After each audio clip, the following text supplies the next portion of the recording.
symbol of excellence in sports entertainment. What is going on, everybody? Welcome to Can Chris Hero Save Wrestling? I am Chris Hero. First and foremost, I wanted to let everybody know that scheduling has been a little difficult lately. I've had a lot going on. Con Rizzle has had a bit going on as well. So we haven't had time to sit down and record a show. So for that, we apologize. But I do appreciate the patience. I appreciate the support and interest. And we're going to do a little something special for you today. This will be my second installment of hashtag Ask Wrestling Genius. So the way that this works is I go back through old tweets that I've received with the hashtag Ask Wrestling Genius, and all the questions today are questions that I've already answered online, but I thought I'm going to go ahead and revisit these questions and get them out to a larger audience than just the handful of people that saw them on Twitter. So I am going to get started with no further ado. I have a question from the one and only Real Hero, 120-12089. My friend Jamail, he's done a great job over the years of putting up tons of Japanese wrestling footage. Good guy. He has suspect taste in college basketball teams. But that aside, Jamail wants to know, what's the best version of the vertical drop brainbuster that you have seen throughout when applied properly? So the brainbuster, you know what it is. You hook them like a suplex, and rather than landing them flat on their back, you kind of pull them straight down right onto the top of their head.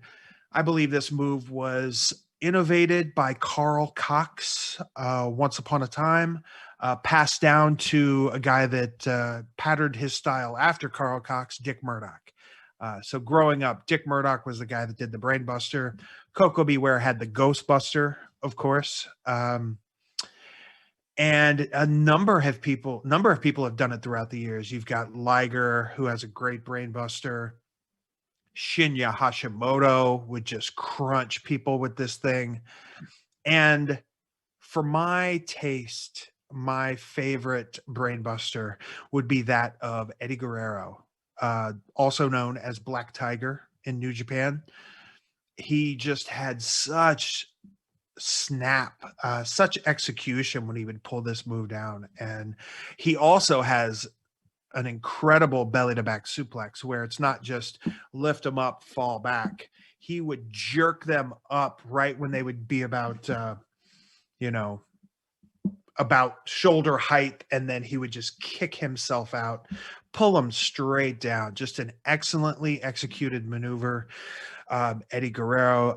Brainbuster, a little trivia here because of Carl Cox and then later Dick Murdoch. The suplex in Japanese wrestling is just called the brainbuster. So when you're watching and you see somebody do just a straight up regular suplex and you hear the commentator say, brainbuster, that is why. So they have a bit of a different name for the brainbuster where it's a sheer drop or a more dangerous version. So good question, Jamail. And let's all make sure that we truly appreciate an awesome brainbuster. Not that there's anything wrong with the traditional suplex, but my next question comes from Seth Hansen, 1982, Wrestling the Way You Remember It. Who are the wrestler or wrestlers you wish you could have been able to wrestle? And that's a great question, because there are many wrestlers who I admired when I was a fan throughout a lot of my career that for one reason or another, I'll never have the opportunity to wrestle. And going back to my last answer, Eddie Guerrero is at the top of that list. I think, for my money, I think Eddie is the greatest overall pro wrestler of all time. And the reason I say that is I think he just ticks off all the boxes for me. Great technique, right? Great intensity in the ring. He was a master of a number of styles. He was a competent luchador. That's not really where he made a huge name for himself, but it is a big part of his career. He mastered the Japanese style of wrestling. Um, we saw him just purely as a technical wrestler in his matches with Dean Malenko. He just didn't exude much personality yet at that point, but he was so good. His maneuvers, his mannerisms, all were wonderful. Then he turned heel in WCW, and we saw a new side to Eddie Guerrero. He just became ferocious. His feud with Chavo, very, very big fan of that. I liked all the little antics they had together. He took things to a different level in WWE. He made his way all the way up to the top of the card and was a credible world champion. And he's also someone that could wrestle somebody like a Rey Mysterio, and somebody that he towered over and could get the best matches of his career out of him. And then he could turn around and work with a guy like Batista, a guy that towered over him, and he could have great matches with him. Eddie could be funny. He could be serious. He could make you laugh, make you cry. So that is why I personally rate him across the board. Other people up there for me are guys like Terry Funk. I think Terry Funk is incredible too. But that is not because they're better at everything than everybody. It's that their average across the board is exceptional. Other people on this list, I know I've talked about Eddie for a minute. The next one on the list would be Toshiaki Kawada, Dangerous K, historically from All Japan Pro Wrestling. My favorite of the four pillars. And a lot of people will be surprised by that because of how much of my work I patterned after Misawa. But Kawada, his selling, his intensity, he didn't have an appearance that would stand out similar to someone like Misawa or Kobashi. He had a different background than Taue. I have met Kawada. I met him at his ramen restaurant, Menjurus K. And he was very pleasant, which is funny because you always hear stories of Kawada not being a fan of gaijin wrestlers. Obviously, we're not in a wrestling capacity. I was eating a bowl of ramen from his restaurant, so of course he's going to be nice to me. But that was still a fun little moment for me. He ended up coming to Noah for a tour after Misawa passed, and I left the tour right before he got there. So I never had the ability to cross paths with Kawada, which I am personally disappointed by, but that's just kind of how it goes in pro wrestling sometimes. You just like ships in the night, one would say. The great Muta, or Keiji Muto. I've been on a handful of shows with him, but we've never crossed paths in the ring. He's the current GHC heavyweight champion. So he hasn't retired yet, so it's not completely out of the question. He's somebody I would love to wrestle. I did get to wrestle Misawa a half dozen or so times in six-mans and tags. A couple very memorable tags for me. But I never had a singles with Misawa. And then to round this out, a guy that I mentioned earlier, Rey Mysterio. Rey Mysterio Jr., I would love to have had a singles match with him, or would love to have one with him at some point under someone's banner. I wrestled him in a six-man tag in Dallas Mania Weekend 2016. It was myself, Zack Sabre, Brian Cage taking on Ricochet, Matt Sydal, and Rey Mysterio. And he's somebody I have looked up to greatly over the years, literally, not figuratively, as you would guess. But I think he is, he's a top 10 all-time great. Just the way he was able to transcend Lucha Libre and become such a big star, and to have great matches with people of all shapes, sizes, and experience levels. He's incredible. And he's a guy that I would like to work with in a one-on-one match. So, Seth, thank you very much for your question. I hope that was a satisfactory answer. I was not bound by any character restraints. All right. We have a question from a former coworker of mine, Alicia Taylor from NXT, and she wants to know, who are your favorite Japanese women's wrestlers? What a great question. I adore Japanese women's wrestling, and my choices are going to be from, not necessarily, there's only one girl on here who works full time right now. My list is Manami Toyota, one of the best in-ring performers in pro wrestling history. She's incredible. Bull Nakano, man, what a legend. She's just so ferocious and also very, very agile, could move around so well.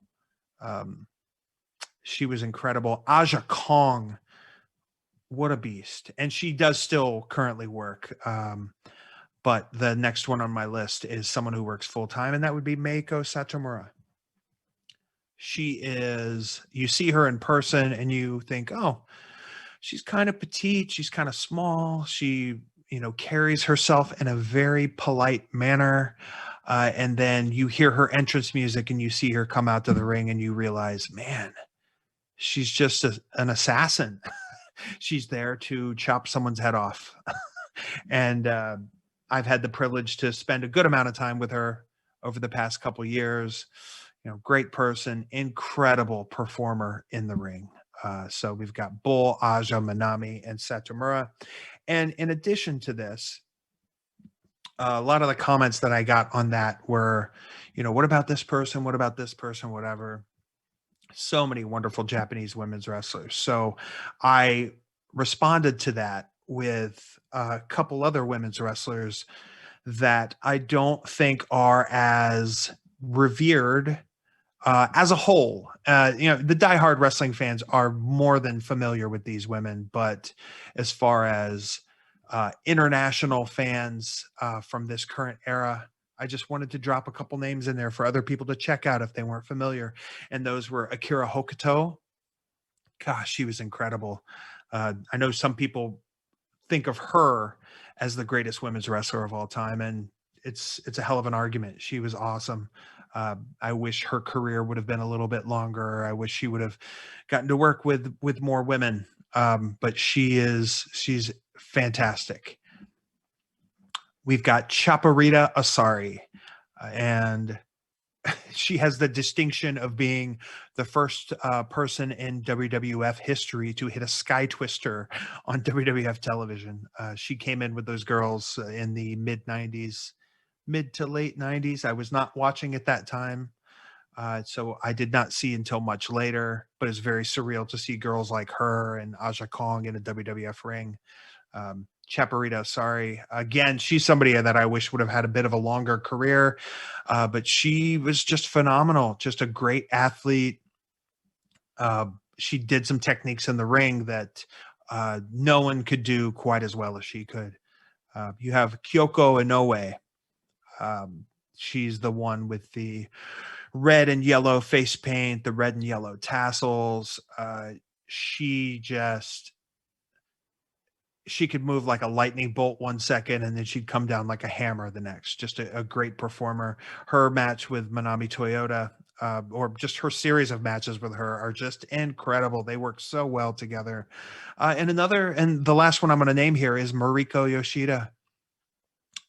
She just exceptional technique, and she doesn't get nearly the praise of a lot of these other women, and it's a shame. If you haven't seen a Mariko Yoshida match, I would highly encourage you to go do some Googling, do some searching, buy a couple DVDs and check her out, because incredible performers, all of these women.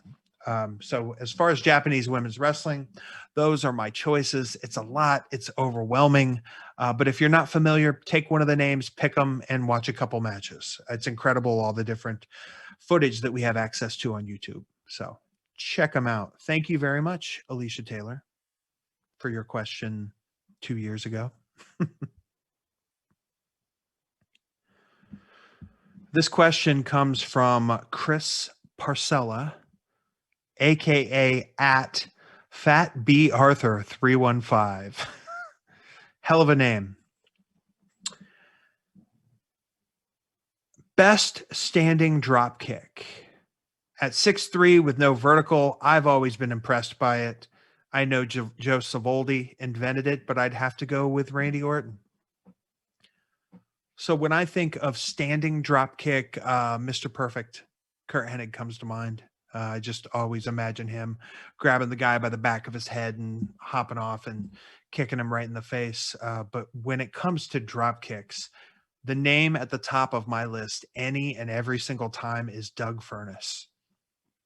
Doug Furnas was an exceptionally strong power lifter, like one of the strongest men in the world at that time. So you would expect, oh man, he's going to be a hoss. He's not going to move around too well. Wrong. Doug Furnas was so explosive. What's cool is over the past few years, he's gotten quite a bit of love on Twitter. You put his name into a Twitter search and you'll come upon a handful of GIFs of him just hitting these incredible drop kicks.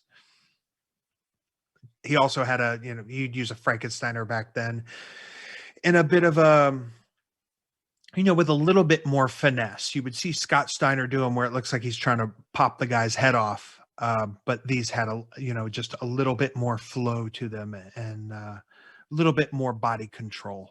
Doug Furnas comes in mind. The first time I saw Paul London do a drop salt where he would come up and drop kick the guy and go straight back. Maybe he even lands on a second opponent that's there. That absolutely caught my eye. Just a phenomenal athlete, something I've never been able to do. And it just amazes me so much to see people with that athleticism, that body control, knowing how to just control your landing and, don't hurt yourself. You don't hurt your opponent. It's just a work of art. And then the last person I'm going to mention my little dark horse candidate here is Paul Roma. I always thought Paul Roma had an awesome drop kick. He was very agile in the ring. He looked like $1 million. As a kid, I always thought he was going to be the next guy. I always thought, oh man, it's his turn. He's going to get a push and get the Intercontinental title or something like that. When he was announced as the new Horseman, I think myself and Paul Roma's family were the only ones who were legitimately excited. But yeah, those are the guys that I think of when drop kicks come to mind. Thank you very much for that, Fat B Arthur, if that is your real name.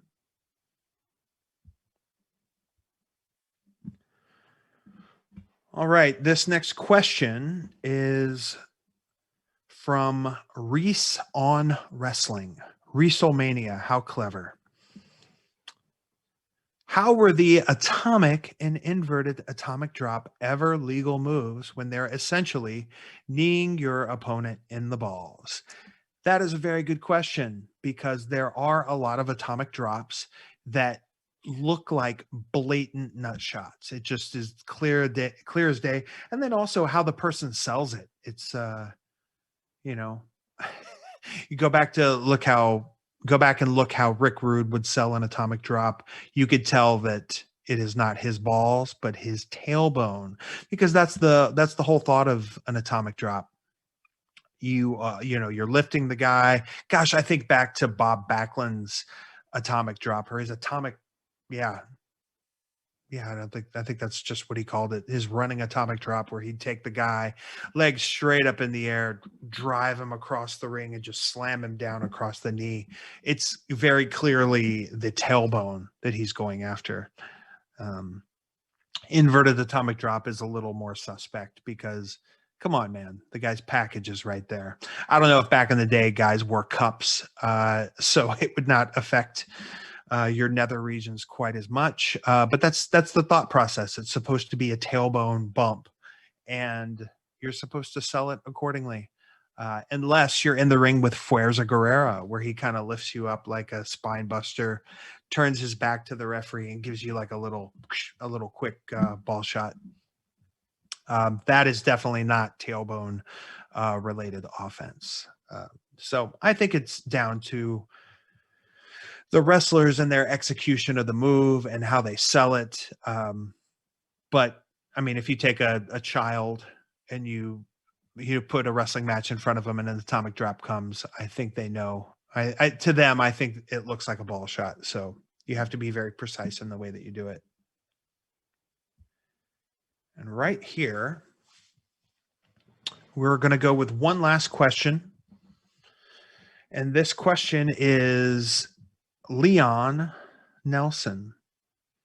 Leon Nelson. What's going on, Leon? Thank you for submitting a question. What is the most painful and common injury a wrestler can pick up? I would say concussion, but I'm no pro wrestler. A concussion, obviously, is way more common than it should be. But those are just the hazards that come with throwing yourself down onto a mat with force and velocity, and it's tough. That's why you build up your neck strength, is so you can tuck your chin so that the back of your head doesn't rattle onto the mat and your brain doesn't ricochet off the inside of your skull. That is no good. As far as painful, I'm going to go with lower lumbar.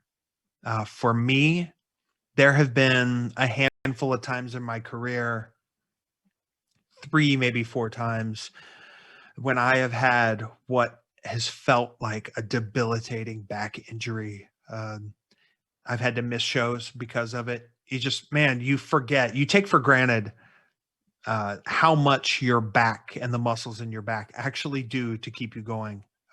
There's a difference between getting a little backache or some kind of a cramp or a pulled muscle. Those things are uncomfortable.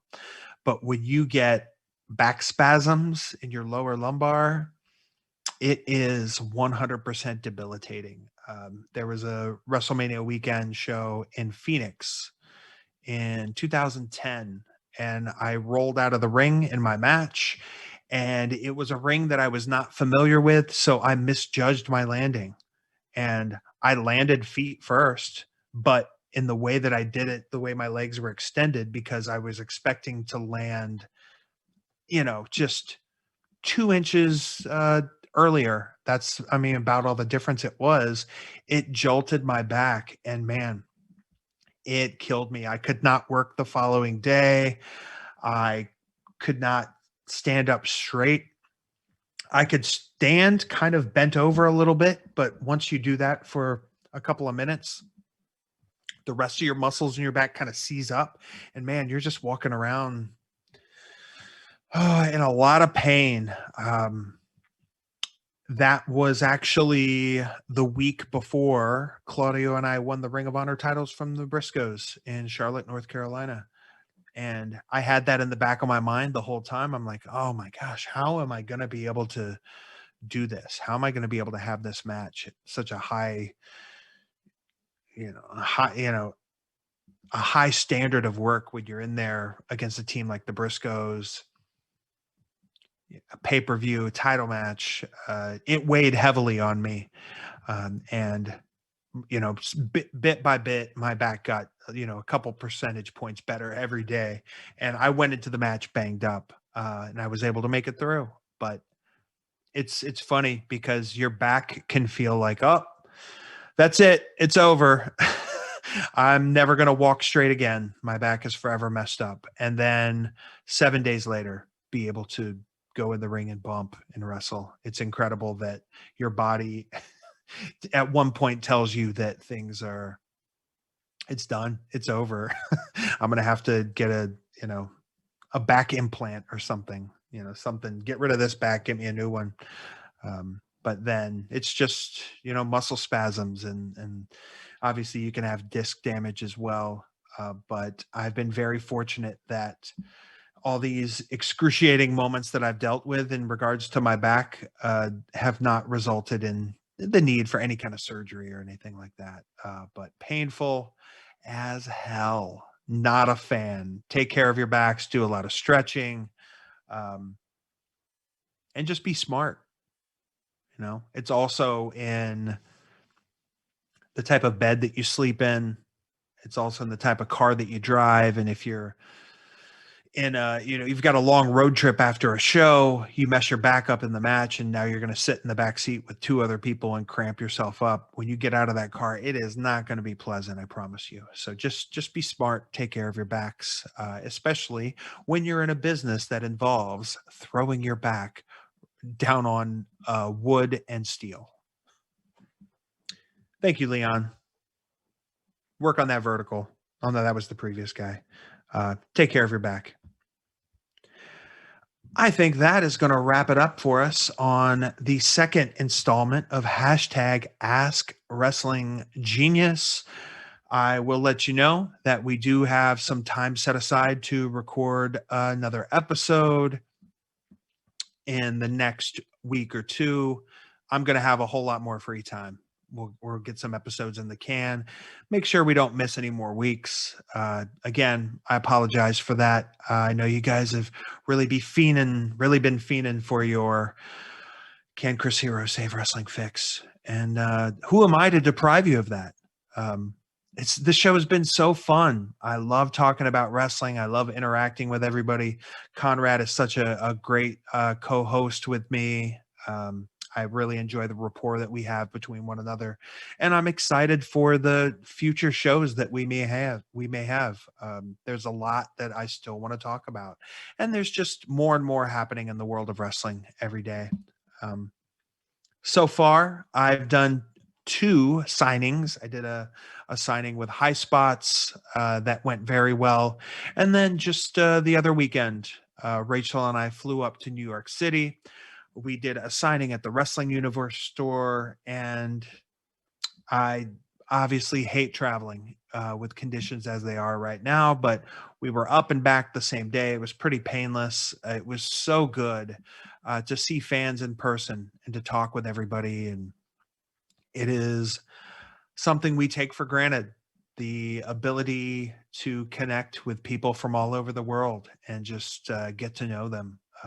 I saw a lot of familiar faces, and I saw a lot of new faces too. We were at a table, and the table next to us was the tandem of Kylie Rae and former WWF ring announcer Mike McGurk. What a foursome, the 4 of us, huh? But man, the fans were there the whole 2 hours we were there. Line was out the door. Everybody was cool. It makes us feel good to spend time chatting with different people that have supported us over the years, and I miss that terribly. So don't worry if you see anybody on Twitter talking about how I'm going to retire or anything like that. Please, politely let them know that is not the case. I see tweets about this every day, which is funny because if you go to my Twitter, you can see my pinned tweet is a video of me letting everybody know that Chris Hero is back. We're just in the midst of a global pandemic.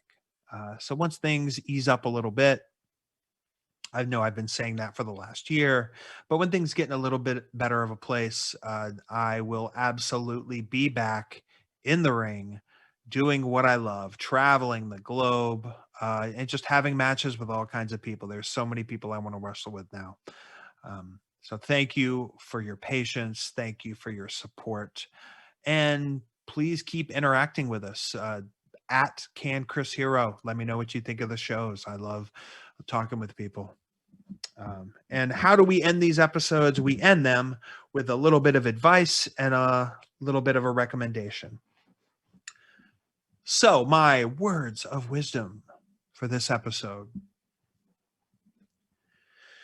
When you are putting your match together and you're having conversations with the people that are in your match, whether it is a singles match, whether it is a tag, a 6-man, whatever it may be, the question will come up, you have an idea of something that you want to do, and then someone will chime in and say, I don't think that makes sense, or how can we have this make a little bit more sense, or what can we do?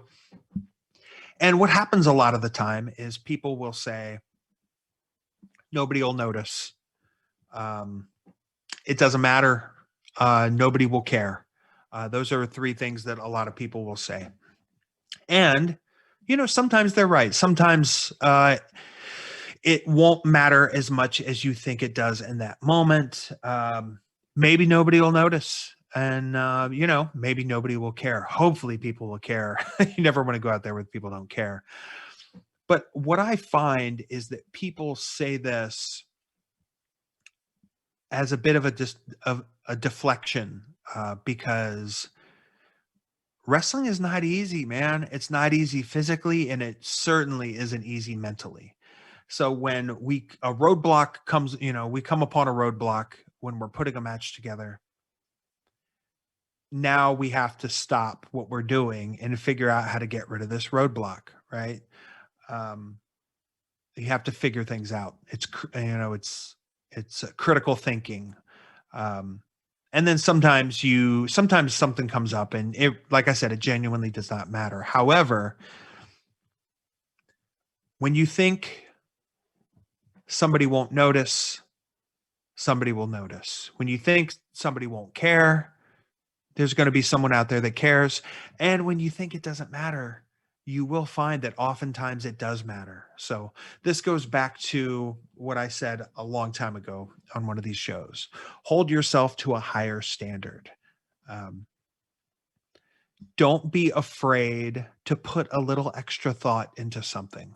Um, I see I just see a lot of things. I've been in that situation myself, and I've been the one myself that says, I don't think it matters, right? But you have to look it back on film and see if that actually is the case. So just like I said, hold yourself to a higher standard. Once you get in the habit of trying to make sure that these details are there, these details make up your match. They are the impressions that are left on the audience. A match is a match. There's always going to be a match before yours. There's going to be a match after yours. But what are you going to do in your match that's going to resonate and stick with that audience? Details. These details are important. Don't think that they aren't. So challenge yourself when you're putting your matches together. Challenge yourself to figure out a way. If you've got this spot planned and you've got the illegal person that's going to be in for this spot in like a tag match, figure out a way to make the person legal, right? Take a couple seconds, think about it. And then at the end of the day, if you've come up with this spot and you can't find a way for it to make sense, or you can't find a way for it to make as much sense as possible, cut it. You don't need it. Figure something else out. And these experiences, they're just going to sharpen your mind. They're going to make you quicker, make you sharper when it comes to figuring out the best way to do things. I know we all get into a routine and it's easiest to stick to that routine, but sometimes when we step out of that routine for a minute and put a little extra thought into something, you take yourself to a higher plane, and now you're working on a higher level, and now you have more experience. So don't be afraid. Don't be afraid to put a little bit more thought into something. Don't be lazy. Don't shortchange yourself. Don't shortchange the audience, right? Everybody makes mistakes, and that is perfectly fine, but work on the process to get there. Hold yourself to that higher standard.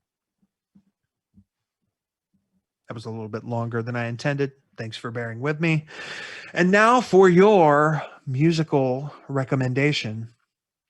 Normally I have a song, but today I have 3 songs. And the reason I have 3 songs is because we've had a couple tragedies lately. A couple guys have passed away. People that made great music, people that touched people all across the world with their words and with their sounds. And it's a bummer. I hate when things like this happen. It's the mortality of it and the sad people that are left behind, friends, fans, family. It's disappointing. But today we're going to do our part to remember these people and, remember them for what they've done, what they've given us. The first person is Shock G, Humpty Hump from Digital Underground. The song I am going to recommend is Same Song by Digital Underground. And that was the first song that I ever heard Tupac Shakur. And I think the first time I saw the song would have been in the movie Nothing But Trouble, which is this peculiar comedy based on the mine fires in Centralia, Pennsylvania. You've got Dan Aykroyd, John Candy, Chevy Chase, Demi Moore, and then there's this whole scene where Digital Underground comes in and um, they play their song, they get let out. It's just a bizarre memory from my childhood. But they have a song called Same Song, so I would recommend you check that out. Next on the list, we've got Whoa by Black Rob. Great song. Just you know, the, the instrumental behind it is unforgettable. I think I still hear it occasionally during NBA games and just yeah, it really resonates with me from that early 2000s period, late 90s, early 2000s.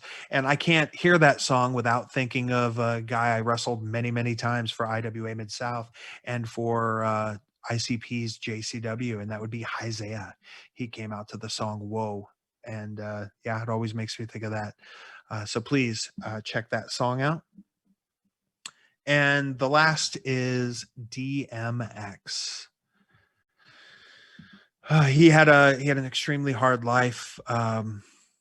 There's a lot to be said for his upbringing and the issues that he carried with him. But this man was incredibly gifted, incredibly talented, and it's like you go back and listen to his lyrics, and they're just every bit as good as the first time you heard them. I remember getting his first album my senior year of high school, and gosh, I just played that thing out. And then to drop another album later that year and have 2 platinum albums in the same calendar year, unheard of. But the song is Slippin' by DMX. Just very thought provoking. He talks about his journey, what he's been through, and how he's going to get through it. And it's bittersweet to listen back on, knowing that he's just passed. So not to end you guys on a downer, but yeah, check those songs out. Let me know what you think. Let me know what you think of the songs I've recommended earlier. I love being able to introduce people to new music and just name a song that you had forgotten about. It's not like I'm unearthing any of these crazy hidden gems that only me and a couple people know of. Like these are great songs by very talented artists. So let me know what you think. Again, thank you guys for your support. I appreciate the patience, and I am so excited to just kick this podcast into gear and get you guys more and more content. Let's have some more conversations. Let's talk a little bit more shit. And yeah, let's everybody be safe out there. Take care. And I will catch you next time on Can Chris Hero Save Wrestling? Thanks, guys.